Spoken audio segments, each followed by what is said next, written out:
चलिए, आज पंडित श्रीराम शर्मा आचार्य जी के लेखन के आधार पर एक बहुत ही गहरे सवाल की पड़ताल करते हैं। देखिए, हम सब चाहते हैं कि हमारी जिंदगी बेहतर हो, है ना? पर सवाल यह है कि असल में इसका रास्ता क्या है? तो शुरुआत एक ऐसे सवाल से करते हैं जो शायद हम में से कई लोगों के मन में आता होगा।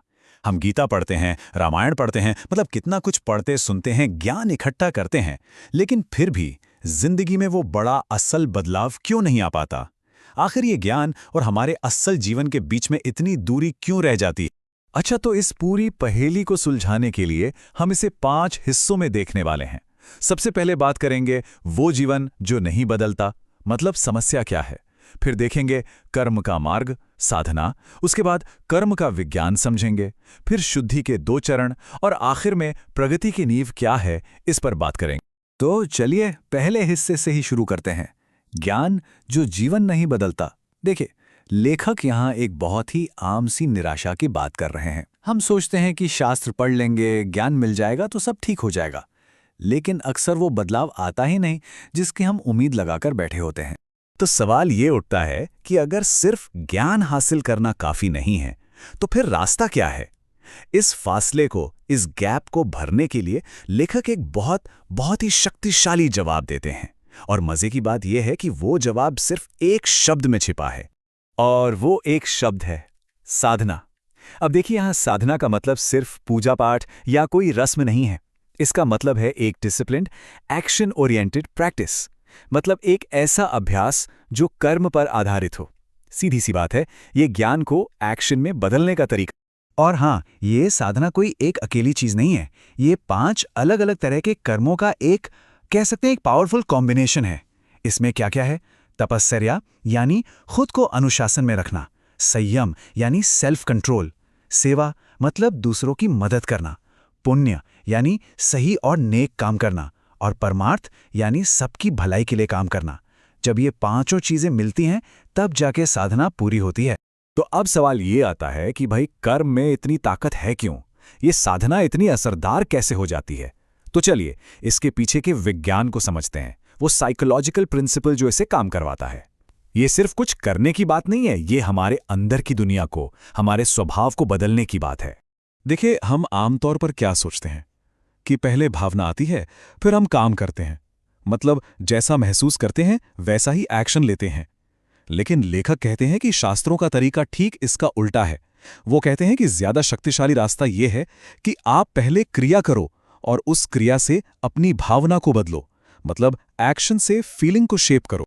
और ये बात इस एक लाइन में कितनी खूबसूरती से कही गई है। व्यक्ति जिस प्रकार के कार्य करने लगता है, उसी प्रकार का उसका स्वभाव बन जाता है, अभ्यास पड़ जाता है। कितना सिंपल और गहरा है ना? मतलब जो हम बार बार करते हैं वही हमारी आदत बन जाती है, और वही आदतें मिलकर हमारा कैरेक्टर, हमारा स्वभाव बना देती हैं। अच्छा, तो इस सिद्धांत को असल जिंदगी में कैसे उतारा जाए?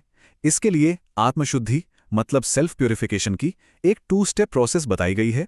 ये प्रोसेस हमारे अंदर की पुरानी नेगेटिव एनर्जी को साफ करने और आगे बढ़ने के लिए, कह सकते हैं कि बेहद जरूरी है। इसमें पहला कदम है तपस्या। तपस्या को आप एक तरह की प्यूरिफाइंग फायर, एक शुद्ध करने वाली आग समझिए। इसका काम है हमारे अंदर जमा हुई गंदगी, हमारी बुरी आदतें, जिन्हें कषाय कल्मिश भी कहते हैं, उन्हें जलाकर राख कर देना। ठीक वैसे ही जैसे सोना आग में तपकर कुंदन बनता है। और दूसरा कदम है क्षतिपूर्ति, यानी कॉम्पेंसेशन। इसका मतलब बहुत सीधा है, जो भी गलतियां हुई, जो भी नुकसान पहुंचाया, उसकी भरपाई करना। अगर कोई गड्ढा खोदा है तो उसे मिट्टी से भरना भी पड़ेगा। मतलब जितने नेगेटिव काम किए हैं, उतने ही पॉजिटिव काम करके उस कमी को पूरा करना। तो यहां सबसे जरूरी बात समझने वाली ये है कि ये जो शुद्धि की प्रोसेस है, ये सिर्फ अतीत की गलतियों को मिटाने के लिए नहीं है। असल में ये आने वाले कल के लिए, हमारी फ्यूचर प्रोग्रेस के लिए एक मजबूत फाउंडेशन, एक पक्की नींव तैयार कर रही है। और जाहिर है, बिना मजबूत नींव के कोई भी इमारत ज्यादा देर टिक नहीं सकती। और ये टेबल इस फर्क को बिल्कुल साफ साफ दिखाती है। एक तरफ है अशुद्ध मन, जहां अहंकार और एम्बिशन मिलते हैं, तो नतीजा क्या होता है? रावण, मतलब सब कुछ विनाशकारी।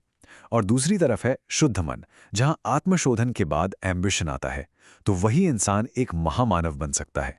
देखिए, एम्बिशन दोनों में है, फर्क सिर्फ नींव का है। लेखक इस बात पर बहुत जोर देते हैं कि जब तक हमारे अंदर जमा हुए बुरे संस्कारों का बोझ नहीं उतरता, तब तक प्रगति के रास्ते पर आगे बढ़ना मुमकिन नहीं है। ये बिल्कुल वैसा ही है जैसे कोई किसान पथरीली बंजर जमीन पर खेती करने की कोशिश करे। जब तक जमीन को साफ और उपजाऊ नहीं बनाया जाएगा, मेहनत का कोई फल नहीं मिलेगा। तो ये सारी बातें हमें एक आखिरी और बहुत ज़रूरी सवाल पर लाकर छोड़ देती हैं। अगर बदलाव की शुरुआत कर्म से होती है, तो फिर इस आत्मविकास के रास्ते पर पहला जानबूझकर उठाया गया कदम, पहला कर्म क्या हो सकता है? जरा सोचिएगा।